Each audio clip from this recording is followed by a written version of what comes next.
Hi guys, it's Rachel Shoemate at Cornerstone Physical Therapy.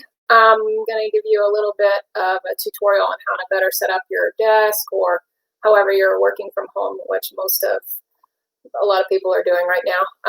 If you have any questions throughout the session, you can type them into the side, and if you're watching later, same thing, type them and we'll respond to you. You can add your email if you want, we can email you, but please feel free to comment on that video as well. But basically, I'm just going to talk about the proper setup for a desk regarding the shoulder positioning. But the shoulder, the neck, and the head are really closely related. So one's going to affect the other if you're in bad position. I have a lot of patients that come in and they have specifically right shoulder pain because they've been right shoulder and neck pain because they've been working on the computer all day and haven't been able to take their breaks.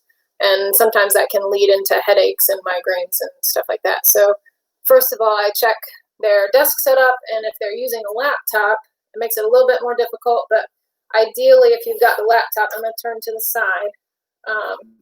You want to have the keyboard sitting kind of at 90 degrees. So where your elbow is, it's a little bit lower. Let me tip you down here. So if we're sitting, I want you to have about 90 degrees for the elbow. And I don't want this right hand, and it's kind of funky, it's the left in the screen, but it's my right. I don't want this right elbow to be out here reaching for a mouse, okay? Because as soon as you're reaching for a mouse or you're out off to the side, then you're going to start experiencing more neck and shoulder pain. So try to have the keyboard as close to you as you can so you can keep this posture. But ideally, you want your screen to be kind of where your face is, so you're looking straight forward. It's a little harder with the laptop screens, so you can tip the screen backwards if you want. This is just an example. Or if you have a separate monitor, that's fine too.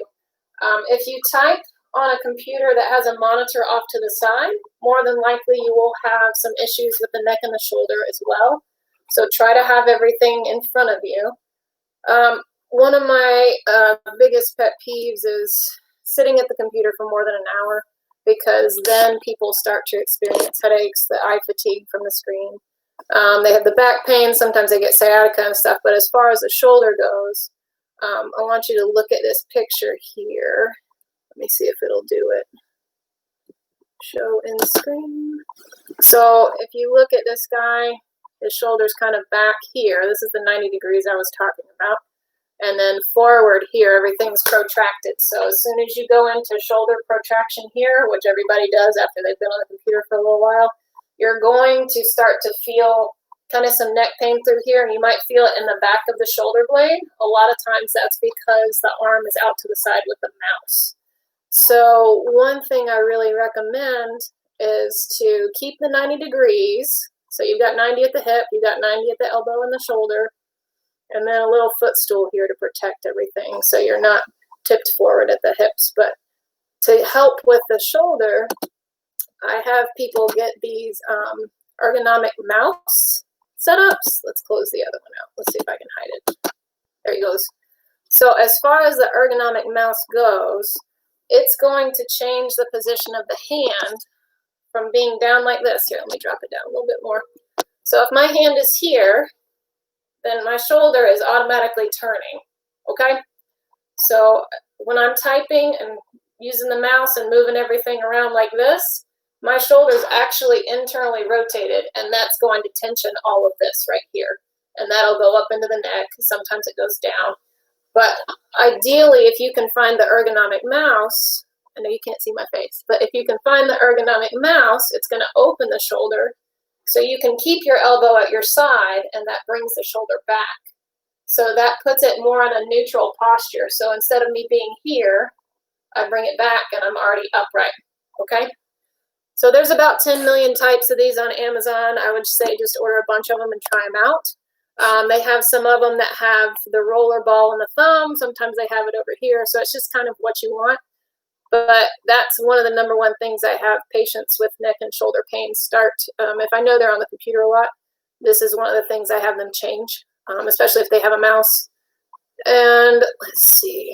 If you have a standing desk, here's another topic. Let's close this one. So as far as standing desks go, these are everybody's new favorites. There's a lot of things that can go into it. It's the same idea for the setup. You want the you want the monitor to kind of be where your head is. So you're not looking down, you're not looking up, you're not looking to the side. You want it to be in front of you.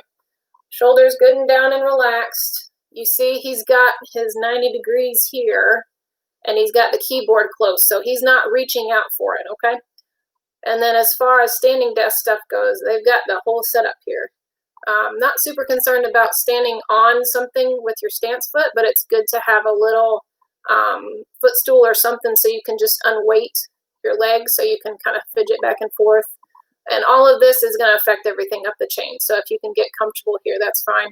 When I was in PT school, I worked at a pub table a lot, like with my computer and my laptop, and I would stack textbooks under the laptop to kind of get it where I need it to be because it's just not in the best position all the time.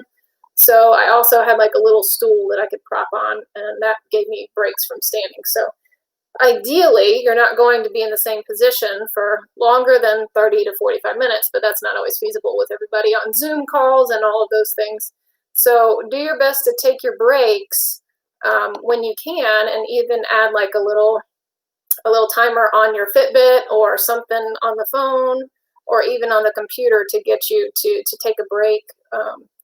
One of the ones that I hear people talk about is 20-20-20.